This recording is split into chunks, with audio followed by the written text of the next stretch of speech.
و اذا غدوت من اهلك تبوئ المؤمنین مقاعد للقتال والله سمیع علیم.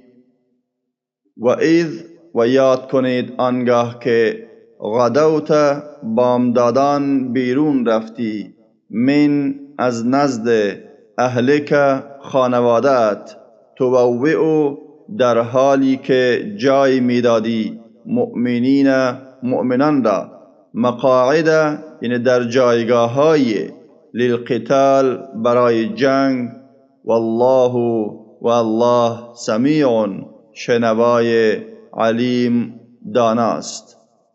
و یاد کنید آنگاه که بامدادان بیرون رفتی از نزد خانوادت در حالی که جای میدادی مؤمنان را در جایگاه‌هایی برای جنگ و الله شنوای داناست.